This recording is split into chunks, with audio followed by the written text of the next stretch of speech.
جیسے ہی اس کی سہیلیوں کی نظر احتشام پر پڑی، ان کے چہروں پر ہوائیاں اڑنے لگیں۔ ان کی ہنسی اور شرارتیں ایک دم ختم ہو گئیں۔ وہ ڈر اور خوف سے سہم کر ایک طرف کھڑی ہو گئیں، لیکن نورے جو ان سب سے بے خبر تھی اپنی ہی دن میں آگے بڑھتی رہی۔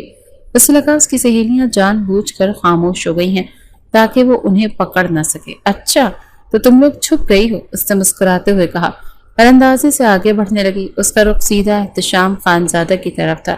احتشام اپنی جگہ پر ساکت بیٹھا اس معصوم وجود کو اپنی طرف بڑھتے ہوئے دیکھ رہا تھا۔ اس کے دل میں ایک طوفان برپا تھا، ایک طرف اس کی سرداری کا غرور تو دوسری طرف اس لڑکی کی کشش جو اسے اپنی طرف کھینچ رہی تھی۔ نورے چلتے چلتے احتشام سے ٹکرائی۔ اس نے فوراً اپنے دونوں ہاتھوں سے اسے پکڑ لیا اور خوشی سے چیخی، پکڑ لیا یاسمین، تم پکڑی گئی۔ اس نے جلدی سے اپنی آنکھوں سے پٹی ہٹائی تاکہ دیکھ سکے کہ اس نے کس کو پکڑا ہے، لیکن جیسے ہی پٹی ہٹی اور اس کی نیلی آنکھیں سامنے کھڑے وجود پر پڑیں تو اس کی چیخ اس کے حلق میں ہی دم توڑ گئی۔ اس کے سامنے یاسمین نہیں بلکہ وہ شخص کھڑا تھا جس کے نام سے پورا گاؤں کانپتا تھا، احتشام خانزادہ۔ دونوں کی نظریں ملی، نوری کے آسان خطا ہو گئے۔ اس کا ہنستا مسکراتا چہرہ ایک لمحے میں زرد پڑ گیا۔ اس کے ہاتھ جنہوں نے احتشام کا بازو پکڑا ہوا تھا کانپنے لگے۔ احتشام کی گہری سی آنکھیں اسے اس طرح دیکھ رہی تھی جیسے وہ اس کی روح کے اندر تک جھانک رہی ہوں۔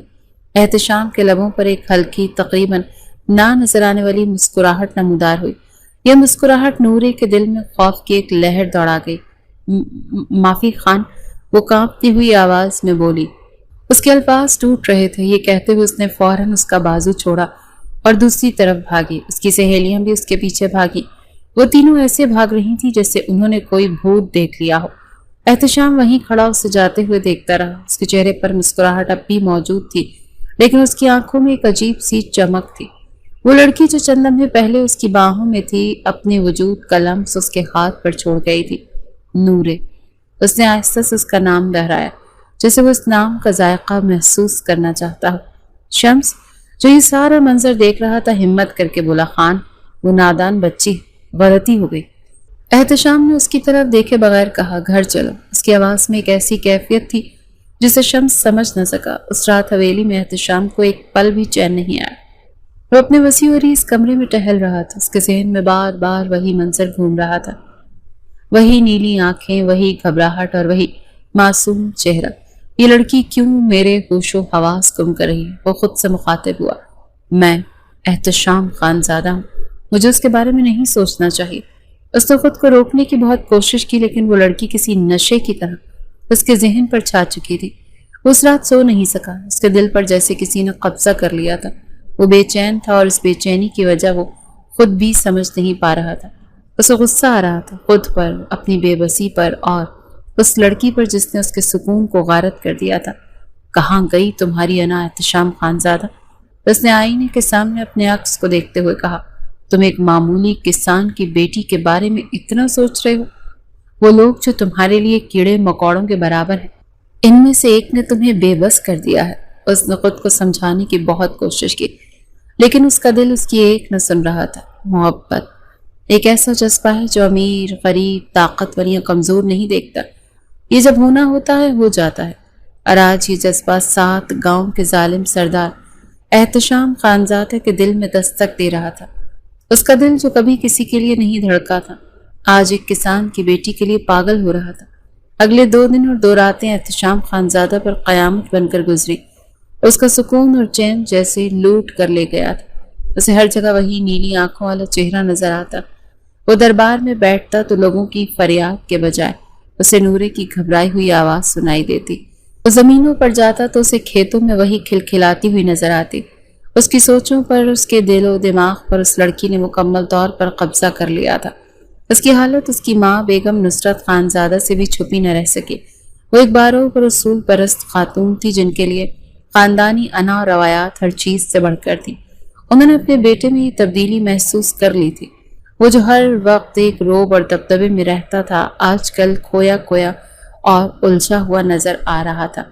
ایک رات جب احتشام اپنے کمرے میں بے چینی سے ٹہل رہا تھا، اس کی ماں اس کے پاس آئی۔ احتشام، کیا بات ہے؟ انہوں نے نرمی سے پوچھا۔ میں 2 دن سے دیکھ رہی ہوں تم بہت الجھے ہوئے ہو۔ آج تک میں نے تمہیں کبھی اس حال میں نہیں دیکھا۔ کوئی پریشانی ہے تو مجھے بتاؤ۔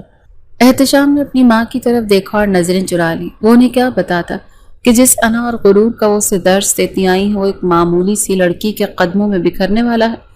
اس نے بات ٹالنے کی کوشش کی۔ کچھ نہیں اماں، بس کچھ ریاستی معاملات ہیں جن کی وجہ سے تھوڑا پریشان ہے۔ اس کی ماں اس کے قریب آئی اور اس کے کاندھے پر ہاتھ رکھا۔ تم فلک شیر خانزادہ کے بیٹے ہو احتشام، تمہارے اندر کا غرور اور تمہاری انا ہی تمہاری خاندانی پہچان ہے۔ میں نے تمہیں کمزور پڑنا نہیں سکھایا، جو بھی مسئلہ ہے اس کا سامنا کرو۔ ماں کی بات نے اس کے اندر کے طوفان کو مزید ہوا دے دی۔ وہ جانتا تھا کہ اگر اس نے اپنے دل کی بات مانی تو اپنی خاندانی روایات کو توڑ دے گا، اور اگر اس نے اپنی انا کی سنی تو اس لڑکی کو کھو دے گا جس نے اس کا سکون چھین لیا تھا۔ وہ یہ بات اپنی ماں کو نہیں بتا سکتا تھا کیونکہ وہ جانتا تھا کہ وہ کبھی بھی ایک کسان کی بیٹی کو اپنی بہو کے طور پر قبول نہیں کریں گے۔ دوسری طرف نورے کی حالت بھی کچھ مختلف نہیں تھی۔ جب سے اس کا سامنا احتشام خانزادہ سے ہوا تھا، اس کی ہنسی اور شرارتیں کہیں کھو گئی تھی۔ وہ ہر وقت سہمی اور خاموش رہتی تھی۔ اسے ایک ہی ڈر کھائے جا رہا تھا کہ نہ جانے اب کیا ہوگا۔ وہ بار بار اپنی سہیلیوں سے یہی ذکر کرتی، یاسمین، اگر خان کو میری وہ حرکت بری لگ گئی تو کیا ہوگا؟ نہ جانے وہ میرے ابا کو کتنی کڑی سزا دیں گے۔ یاسمین اسے تسلی دیتی کہ کچھ نہیں ہوگا نورے، خان نے وہاں کچھ نہیں کہا تو اب کیا کہیں گے، تم فکر مت کرو۔ لیکن نورے کا دل مطمئن نہیں تھا۔ وہ جانتی تھی کہ سردار کا غصہ کتنا برا ہے۔ وہ جو شور مچانے والی، ہلا گلا کرنے والی نورے تھی، اچانک سے بالکل خاموش ہو چکی تھی۔ اس نے پریشانی کے عالم میں اپنی ماں کو بھی کچھ نہیں بتایا کیونکہ وہ انہیں پریشان نہیں کرنا چاہتی تھی۔ وہ ہر نماز میں بس یہی دعا کرتی تھی کہ اللہ اسے اور اس کے گھر والوں کو سردار کے قہر سے بچائے۔ احتشام کے لیے یہ کشمکش ناقابل برداشت ہوتی جا رہی تھی۔ ایک رات جب اس کی بے چینی حد سے بڑھ گئی، اس کا دل اسے مجبور کرنے لگا۔ محبت کے سامنے انا اور غرور کو توڑنا پڑتا ہے احتشام۔ اس کے اندر سے آواز آئی، کیا ہوا اگر وہ ایک معمولی کسان کی بیٹی ہے؟ تم اس سے محبت کرتے ہو اور محبت کسی ذات پات کی محتاج نہیں ہوتی۔ حاصل کر لو اپنی محبت کو۔ یہ سوچ آتے ہی اس نے ایک فیصلہ کیا، وہ مزید اس اذیت میں نہیں رہ سکتا۔ اس نے اپنے فارم ہاؤس جانے کا فیصلہ کیا جو گاؤں سے کچھ دور تھا۔ اس رات کے اندھیرے میں اپنے خاص ملازم شمس کو فون کیا اور گاڑی تیار کرنے کا حکم دیا۔ کچھ ہی دیر میں وہ فارم ہاؤس پہنچ چکا تھا۔ رات کی خاموشی میں صرف جھینگروں کی آوازیں تھیں۔ اس نے شمس کو اپنے پاس بلایا۔ کیا نام تھا اس لڑکی کا جو ہمیں اس دن کھیتوں میں ملی تھی؟ اس نے پوچھا۔ اس کی آواز میں ایک عجیب سی تھکاوٹ تھی۔ شمس حیران ہوا کہ خان کس لڑکی کی بات کر رہا ہے۔ کون سی لڑکی خان؟ احتشام نے بے صبری سے کہا، وہی جو آنکھ مچولی کھیلتے ہوئے مجھ سے ٹکرائی تھی۔ شمس کو یاد آیا، وہ خان کے لہجے میں تبدیلی محسوس کر رہا تھا۔ آج اس کی بات میں وہ ہمیشہ والا روب اور دبدبا نہیں تھا، بلکہ وہ اندر سے ایک ٹوٹا ہوا انسان محسوس ہو رہا تھا۔ اس نے دھیرے سے جواب دیا، خان، اس لڑکی کا نام نورے ہے، بہت اچھی اور معصوم بچی ہے۔ اس سے جو کچھ بھی ہوا غلطی سے ہوا۔ شمس کو لگا شاید خان اسے سزا دینا چاہتا ہے، اسی لیے وہ نورے کی صفائیاں دینے لگا۔ لیکن احتشام کے چہرے پر غصے کے بجائے ایک ہلکی سی مسکراہٹ نمودار ہوئی۔ اس نے گہری سانس لی اور ایک ایسا حکم دیا جس نے شمس کے پیروں تلے سے زمین ہی نکال دی، مجھے وہ لڑکی چاہیے۔ شمس نے چونک کر پوچھا، کیا مطلب خان؟ آپ کو نورے چاہیے؟ احتشام نے اپنی کرسی پر بیٹھتے ہوئے پرسکون لیکن مضبوط لہجے میں کہا، ہاں، آج، ابھی اور اسی وقت۔ نورے مجھے اس فارم ہاؤس پر چاہیے۔ شمس کے لیے احتشام خانزادہ کی یہ حکم کسی پہاڑ کی طرح بھاری تھا۔ وہ برسوں سے خانزادہ خاندان کا وفادار تھا، لیکن نورے کا باپ اجو اس کا بچپن کا دوست، اس کا لخت جگر تھا۔ نورے اسے اپنی بیٹیوں جیسی عزیز تھی۔ وہ کیسے اپنے ہی دوست کے گھر پر ڈاکہ ڈال سکتا تھا اور اس کی بیٹی کو اغوا کر کے سردار کے حوالے کر سکتا تھا؟ وہ جانتا تھا کہ سردار کے لیے گاؤں کی لڑکیاں کوئی اہمیت نہیں رکھتی۔ اسے جو چیز پسند آ جاتی ہے وہ اسے ہر حال میں حاصل کر لیتا ہے، چاہے اس کے لیے اسے کسی کی زندگی کو ہی کیوں نہ چھیننا پڑے۔ احتشام نے شمس کو گہری سوچوں میں گم دیکھا تو اس کی آواز میں سرد مہری لوٹ آئی۔ کن سوچوں میں گم ہو شمس؟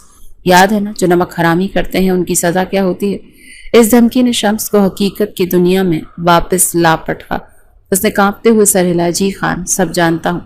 اس کے پاس انکار کی کوئی گنجائش نہیں تھی۔ سردار کا حکم پتھر پر لکیر تھا اور اس سے انحراف کا مطلب موت تھا۔ اس نے بھاری دل کے ساتھ سر جھکا لیا۔ رات کے اندھیرے میں شمس اپنے ساتھ 2 مسلح گارڈ کو لے کر اجو کے گھر کی طرف روانہ ہوا۔ باہر گاڑی میں احتشام خانزادہ خود بیٹھا انتظار کر رہا تھا۔ اس کا دل بھی عجیب سی کیفیت میں مبتلا تھا۔ وہ جانتا تھا کہ وہ غلط کر رہا ہے، لیکن اس کے دل نے اس کے دماغ پر قبضہ کر لیا تھا۔ وہ نورے کو حاصل کرنے کے لیے کسی بھی حد تک جانے کو تیار تھا۔ اجو کا گھر گاؤں کے کنارے پر ایک چھوٹا سا کچا مکان تھا۔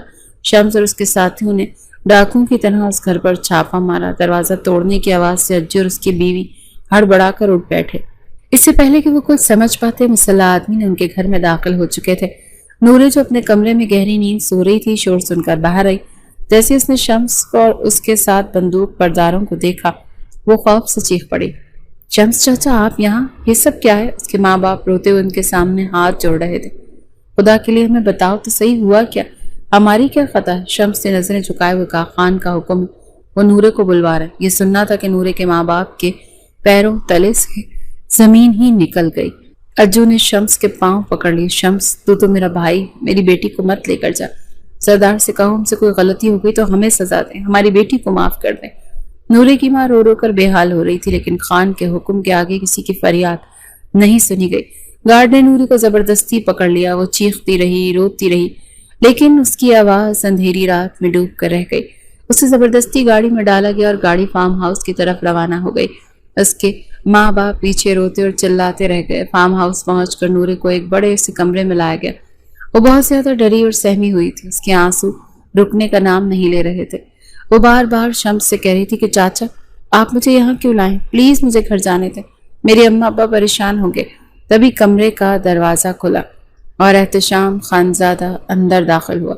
اس نے نورے کو روتے ہوئے دیکھا تو اس کے دل میں ایک عجیب سی ٹیس اٹھی۔ اس کے قریب آیا، نورے سے دیکھ کر مزید سہم گئی۔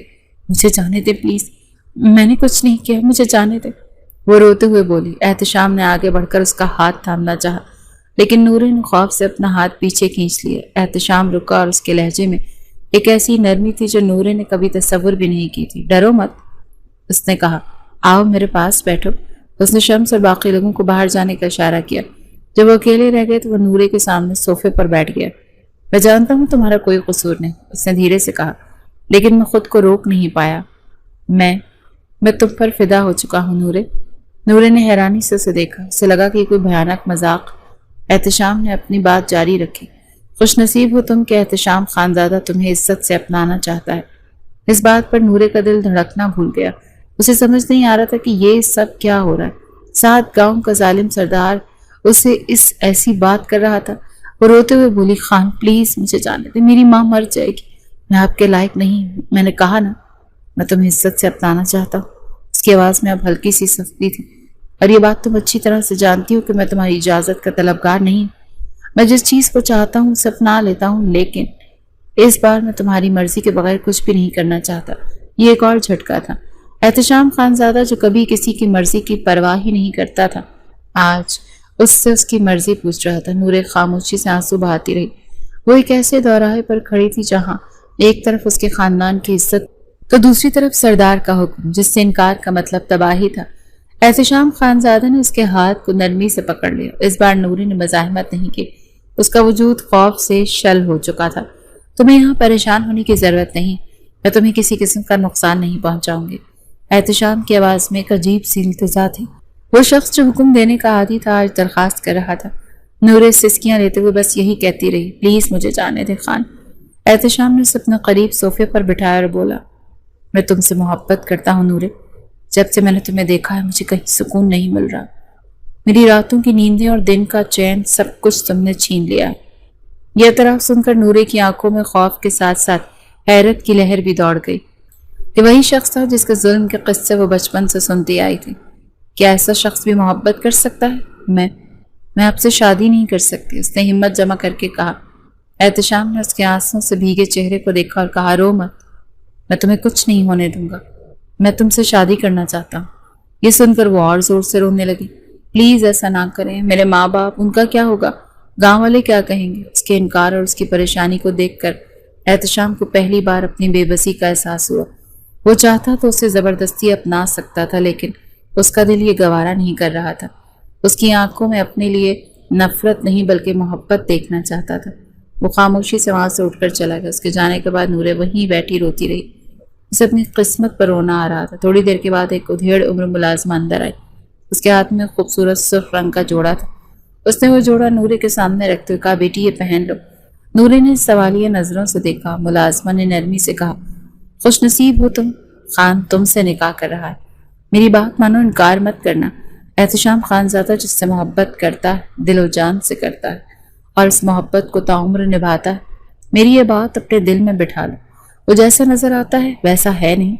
ملازمہ کی باتوں نے نورے کے ڈرے ہوئے دل کو ہلکی سی ڈھارس دی، لیکن اس کا دل ابھی بھی زور زور سے دھڑک رہا تھا۔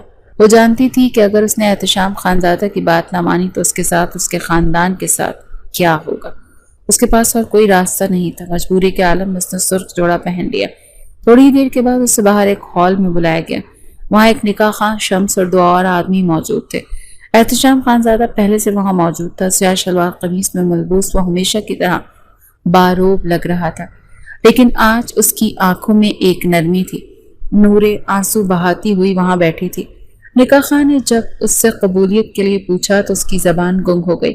تو اس نے ایک نظر احتشام کی طرف دیکھا جس کی آنکھیں التجا کر رہی تھیں۔ اس نے اپنے ماں باپ کا بے بس چہرہ یاد آیا اور کانپتی ہوئی آواز میں قبول ہے کہہ دیا۔ اسے نہیں معلوم کہ کب اس کا نکاح احتشام خانزادہ سے ہو گیا۔ نکاح کے فوراً بعد وہی ملازمہ اسے ایک سجے سجائے کمرے میں لے گئی۔ کمرے کو پھولوں اور شمعوں سے سجایا گیا تھا۔ یہ سب دیکھ کر نورے کے آنسو مزید بہنے لگے۔ کیا یہی نصیب ہے ہم غریبوں کا؟ ہمیں کہیں بھی باندھ دیا جاتا ہے اور ہمارے ماں باپ بے بس ہو کر کچھ نہیں کر سکتے۔ وہ دل ہی دل میں رو رہی تھی اور کچھ ہی دیر کے بعد دروازے پر دستک ہوئی اور احتشام خانزادہ اندر داخل ہوا۔ وہ سیاہ شلوار قمیص پر کاندھے پر کالی چادر ڈالے غضب ڈھا رہا تھا۔ یہ پہلا موقع تھا جب نورے نے اسے نظریں اٹھا کر ٹھیک سے دیکھا۔ وہ ایک لمحے کے لیے تو آنکھیں جھپکنا بھول گئی۔ وہ لمبا چوڑا 30 سالہ نوجوان جو ایک ظالم حکمران کی طرح 7 گاؤں پر راج کرتا تھا، آج اس کا شوہر بن کر اس کے سامنے کھڑا تھا۔ لیکن نہ جانے کیوں آج اس سے کچھ الگ سا لگا۔ اس نے فوراً اپنی نظریں جھکا لیں۔ احتشام خانزادہ دھیرے دھیرے چلتا وہ اس کے قریب آیا اور بیٹھ کے کنارے پر بیٹھ گیا۔ کمرے میں گہرا سکوت طاری تھا جسے صرف نورے کی ہلکی سسکیوں کی آواز توڑ رہی تھی۔ احتشام نے گہری سانس لی اور بولا، آج معلوم ہوا محبت تو اچھے خاصے انسان کی انا کو توڑ کر رکھ دیتی ہے۔ اس کی آواز میں ایک عجیب سی شکستگی تھی۔ اس نے نورے کی طرف دیکھا اور کہا، بہت خوبصورت ہو تم نورے۔ یہ کہتے ہوئے اس نے اپنا ہاتھ بڑھا کر نورے کے رخسار پر رکھنا چاہا جو آنسوؤں سے بھیگا ہوا تھا۔ نورے نے ایک جھٹکے سے اس کا ہاتھ دور کر دیا۔ اس کی یہ حرکت غیر متوقع تھی۔ احتشام خانزادہ جس کے سامنے کوئی نظر اٹھانے کی جرت نہیں کرتا تھا، اس کی بیوی نے اس کا ہاتھ جھٹک دیا۔ کسی اور وقت ہوتا تو شاید وہ آگ بگولا ہو جاتا، لیکن آج اسے ذرا برابر بھی غصہ نہیں آیا، بلکہ اس کے لبوں پر ایک ہلکی سی مسکراہٹ پھیل گئی۔ میں جانتا ہوں تم ڈری ہوئی ہو اور شاید مجھ سے نفرت بھی کر رہی۔ اس نے نرمی سے کہا، میں تمہیں تب تک نہیں چھوؤں گا جب تک تم خود اس کے لیے راضی نہیں ہو جاتی۔ تم شرعی لحاظ سے اب میری بیوی ہو، لیکن میں پھر بھی تمہیں اتنا وقت دیتا ہوں کہ تم مجھے اچھی طرح سے جان لو اور مجھ پر بھروسہ کر سکو۔ یہ ایک اور جھٹکا تھا جس نے نورے کو ہلا کر رکھ دیا تھا۔ وہ شخص جو کسی کی مرضی کی پرواہ کیے بغیر اسے اٹھا لایا تھا، اب اس کی رضامندی کا انتظار کرنے کی بات کر رہا تھا۔ احتشام خانزادہ چاہتا تو اپنا حق زبردستی بھی وصول کر سکتا تھا، کیونکہ اب وہ شرعی طور پر اس کی بیوی تھی اور اس کے لیے کسی بھی چیز کو حاصل کرنا مشکل نہیں تھا۔ اس سے بھی زیادہ حیران وہ اس بات پر ہوئی تھی کہ احتشام خانزادہ نے بیڈ سے تکیہ اٹھایا اور صوفے کی طرف بڑھ گیا۔ تم آرام سے سو جاؤ، تمہیں مجھ سے ڈرنے کی ضرورت نہیں، یہ کہہ کر وہ صوفے پر سو چکا تھا۔ نورے نے حیرانی سے اسے دیکھا۔ آج پہلی بار اسے محسوس ہوا کہ سچ میں محبت انسان کو اندر سے بدل دیتی ہے۔ احتشام خانزادہ ظالم سردار مکمل طور پر نورے کی محبت میں گرفتار ہو چکا تھا اور اس سے محبت نے اس کے اندر کے انسان کو جگا دیا تھا۔ اگلی صبح جب نورے کی آنکھ کھلی تو احتشام کمرے میں نہیں تھا۔ تھوڑی دیر کے بعد ملازمہ ناشتہ لے کر آئی۔ اس نے نورے کو بتایا کہ خان صبح سویرے حویلی کے لیے نکل گئے ہیں۔ اس بات کا گاؤں میں کسی کو علم نہیں تھا کہ نورے احتشام خانزادہ کے فارم ہاؤس پر ہے۔ دوسری طرف نورے کے ماں باپ کا رو رو کر برا حال تھا۔ وہ اپنی بیٹی کی فکر میں گھل رہے تھے۔ انہوں نے ہمت کر کے احتشام خانزادہ کی حویلی جانے کا فیصلہ کیا۔ وہ حویلی پہنچے اور احتشام کی ماں بیگم نصرت خانزادہ سے ملنے کی درخواست کی۔ بیگم نصرت جو اپنے بیٹے کی غیر موجودگی اور پریشانی سے پہلے ہی الجھی ہوئی تھی، جب ایک معمولی کسان اور اپنی بیٹی کے اغوا کی شکایت کرتے سنا تو ان کا پارا چڑھ گیا۔ تمہاری جرت کیسے ہوئی خانزادہ حویلی میں آ کر ہمارے بیٹے پر الزام لگانے کی؟ وہ غصے سے چلائیں، میرا بیٹا ایسا نہیں، ضرور تمہاری بیٹی ہی خراب ہوگی، نکلو یہاں سے۔ انہوں نے نوکروں کو حکم دے کر نورے کی بے بس ماں باپ کو دھکے مار کر حویلی سے نکلوا دیا۔ وہ روتے ہوئے وہاں سے واپس آ گئے۔ جب احتشام خانزادہ حویلی پہنچا تو اسے اس بات کا علم ہوا۔ اسے اپنی ماں کے اس رویے پر شدید غصہ آیا۔ اس نے فوراً شمس کو حکم دیا کہ نورے کے ماں باپ کو عزت کے ساتھ حویلی لایا جائے۔ جب وہ دوبارہ حویلی آئے تو احتشام خود ان سے ملنے باہر آیا۔ اس نے ان سے معافی مانگی، مجھے معاف کر دیجیے گا، میں جانتا ہوں میں نے آپ لوگوں کے ساتھ بہت غلط کیا، لیکن میں نورے کے بغیر نہیں رہ سکتا۔ تبھی بیگم نصرت وہاں آ گئی۔ احتشام، یہ کیا ہو رہا ہے؟ تم ان معمولی لوگوں سے معافی مانگ رہے ہو؟ احتشام نے ایک فیصلہ کن نظر اپنی ماں پر ڈالی، پھر بلند آواز میں اعلان کیا، اماں اور آپ سب لوگ سن لیں، میں نے نورے سے نکاح کر لیا ہے، دلی طور پر اسے اپنی بیوی تسلیم کر لیا ہے۔ وہ اب اس حویلی کی بہو ہے اور میری عزت ہے۔ یہ اعلان بیگم نصرت پر بجلی بن کر گرا۔ کیا تم نے کسان کی بیٹی سے شادی کر لی ہے احتشام؟ تم ہوش میں تو ہو؟ یہ خانزادوں کی انا کے خلاف۔ انہوں نے واویلا مچایا۔ محبت انا نہیں دیکھتی اماں، احتشام نے پرسکون لیکن مضبوط لہجے میں کہا، اور میں نورے سے بہت محبت کرتا ہوں۔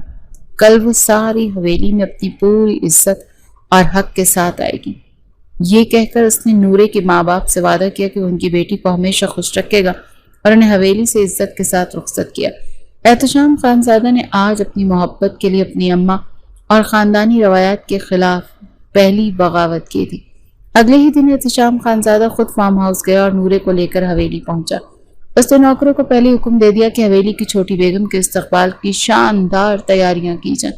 جب گاڑی حویلی کے بڑے سے گیٹ پر رکی تو نوکروں نے پھولوں کی پتیاں نچھاور کر کے ان کا استقبال کیا۔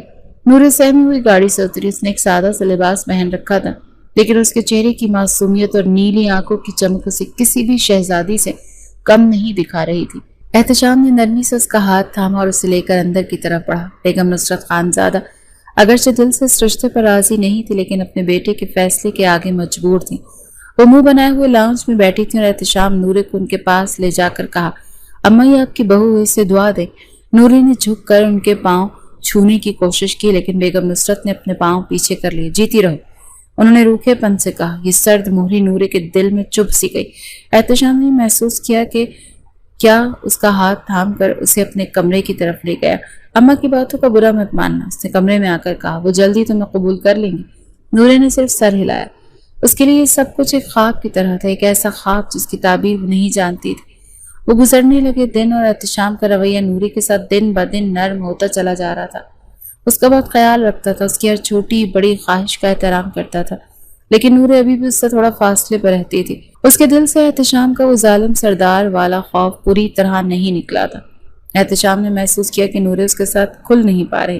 وہ جانتا تھا کہ اس کے دل سے ماضی کے زخم مٹانے میں وقت لگے گا۔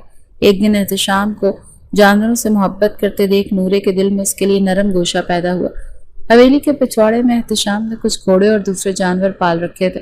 وہ ایک زخمی کبوتر کو اپنے ہاتھوں سے دوا لگا رہا تھا اور سے باتیں کر رہا تھا۔ اس کی آنکھوں میں اس پرندے کے لیے بے پناہ شفقت تھی۔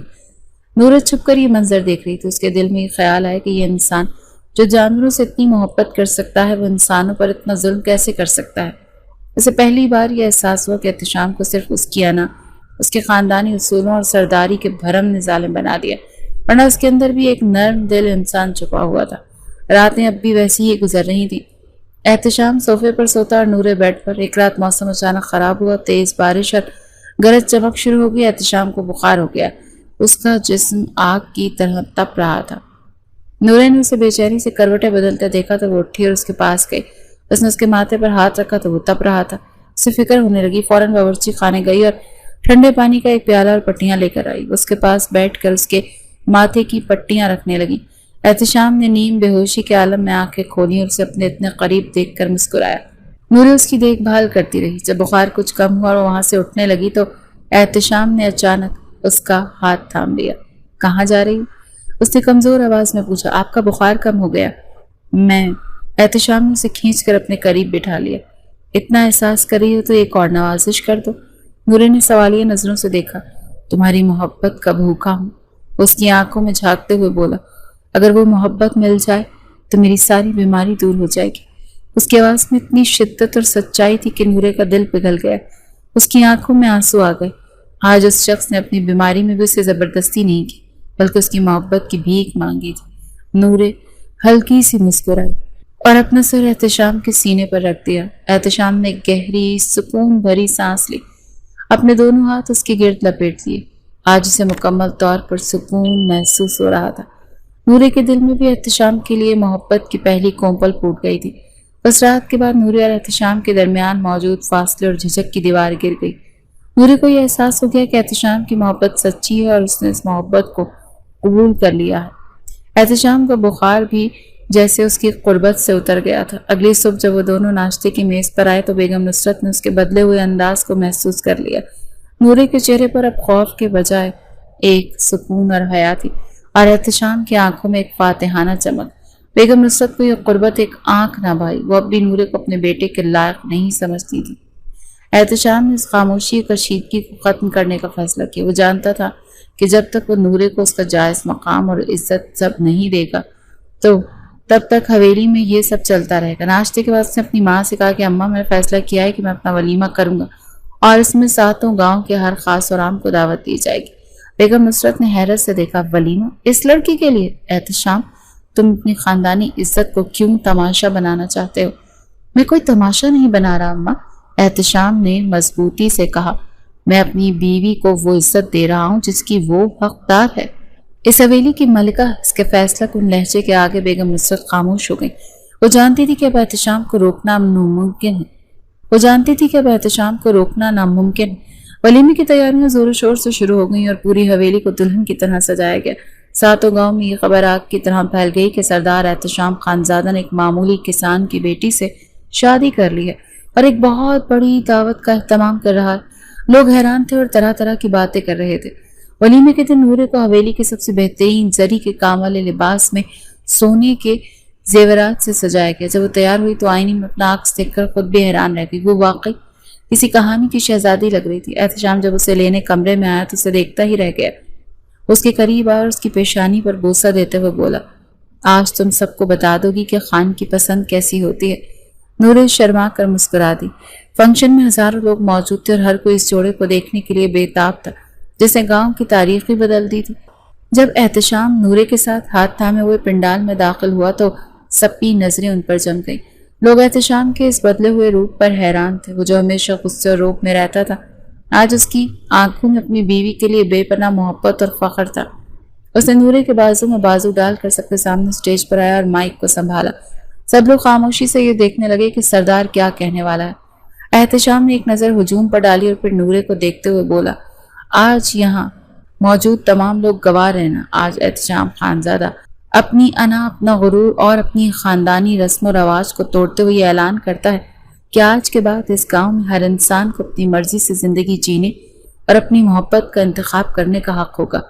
مجمع میں ایک سنسنی پھیل گئی۔ اس نے اپنی بات جاری رکھی، لوگ کہتے ہیں کہ میں ایک ظالم سردار ہوں۔ ہاں میں تھا، لیکن مجھے اور میری سوچ کو بدلنے والی کوئی اور نہیں۔ یہ میری بیوی نورے احتشام خانزادہ ہے۔ کہتے ہیں محبت بڑے بڑے انسانوں کو مزدور کر دیتی ہے، لیکن سچ یہ ہے کہ محبت انسان کو بہتر سے انسان بناتی ہے۔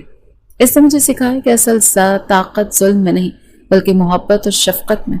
یہ سن کر نورے کی آنکھوں میں خوشی کے آنسو آ کر اس نے فخر سے اپنے شوہر کی طرف دیکھا۔ اس بات پر لوگوں نے تالیاں بجانا شروع کر دی۔ آج پہلی بار لوگوں کے دلوں میں احتشام خانزادہ کے خوف کی جگہ عزت نے لی اور محبت پیدا ہو رہی تھی۔ اس سچ میں یقین ہونے لگا کہ محبت اگر دل سے کی جائے تو انسان بدل جاتا ہے اور ہر وہ چیز حاصل ہو جاتی ہے جس کی وہ تمنا رکھتا ہے۔ ولیمے کی تقریب بہت شاندار تھی۔ احتشام نے ہر مہمان سے، چاہے وہ امیر ہو یا غریب، خود جا کر ملاقات کی۔ اس نے نورے کے والدین کو بھی سٹیج پر اپنے پاس بٹھایا اور انہیں وہ عزت دی جس کی انہوں نے کبھی خواب میں بھی نہیں سوچا تھا۔ بیگم نصرت خانزادہ اگرچہ ابھی بھی پوری طرح سے خوش نہیں تھی، لیکن اپنے بیٹی کی خوشی میں خوش تھیں اور لوگوں کی طرف سے ملنے والے مثبت رویے دیکھ کر ان کا دل تھوڑا بہت نرم پڑ گیا تھا۔ تقریب کے اختتام پر جب تمام مہمان جا چکے، احتشام نورے کو لے کر ان کے کمرے میں آیا۔ کمرے کو ایک بار پھر پھولوں سے سجایا گیا۔ آج ان کی زندگی کی وہ خوبصورت رات تھی جب وہ دونوں بہت اچھے سے منانا چاہتے تھے۔ نورے بڑا سا گھونگھٹ نکالے بیڈ پر بیٹھی تھی۔ اس کا دل زور زور سے دھڑک رہا تھا، لیکن آج اس دھڑکن میں خوف نہیں بلکہ محبت اور انتظار کی کیفیت تھی۔ جیسے ہی احتشام کمرے میں داخل وہ تھوڑی سی سیدھی ہو کر بیٹھ گئی۔ احتشام نے دروازہ بند کیا اور مسکراتا وہ اس کی طرف بڑھا۔ وہ اس کے سامنے آ کر بیٹھا اور آہستہ سے اس کا گھونگھٹ اٹھایا۔ نورے کا چاند سا چہرہ جب اس کے سامنے آیا تو احتشام تو ایک پل کے لیے سانس لینا بھول گیا۔ اس کے سامنے آ کر بیٹھا اور آہستہ سے اس کا گھونگھٹ اٹھایا۔ نورے کا چاند سا چہرہ جب اس کے سامنے آیا تو احتشام ایک پل کے لیے سانس لینا بھول گیا۔ اس نے محبت بھری نظروں سے اسے دیکھا۔ نورے نے شرارت سے اپنا ہاتھ آگے کرتے ہوئے کہا، دے میری منہ دکھائی۔ تو احتشام ہنس پڑا۔ اس نے نورے کو اپنی باہوں میں بھر لیا اور بولا، اب تو زندگی کی ہر رات تمہیں منہ دکھائی ملے گی، اور اس منہ دکھائی میں میری محبت اور میرا پیار ہوگا۔ تم دنیا کی پہلی دلہن ہوگی جسے ہر روز منہ دکھائی ملے گی۔ اس نے اس کے کان میں سرگوشی کی، لیکن ایک وعدہ کرو۔ کیا؟ نورے نے دھیرے سے پوچھا۔ تم ہر روز اسی طرح دلہن بن کر میرے لیے تیار ہو کر بیٹھا کرو گی۔ نورے نے مسکراتے ہوئے اس بات میں سر ہلایا۔ اس رات ان دونوں نے اپنی محبت کا باقاعدہ آغاز کیا اور اپنی زندگی کے نئے سفر پر روانہ ہوئے۔ وقت گزرتا گیا۔ نورے کی محبت نے احتشام خانزادہ کو مکمل طور پر بدل کر رکھ دیا۔ وہ اب ایک ظالم سردار نہیں بلکہ ایک منصف اور ہمدرد حاکم بن چکا تھا۔ اس نے گاؤں میں لڑکیوں کی تعلیم کے لیے اسکول کھلوائے اور غریبوں کی مدد کے لیے کئی فلاحی کام شروع کیے۔ لوگ اب اس سے ڈرتے نہیں بلکہ اس سے محبت اور اس کی عزت کرتے تھے۔ نورے نے بھی حویلی کی چھوٹی بیگم کے طور پر اپنی ذمہ داریاں احسن طریقے سے نبھائیں۔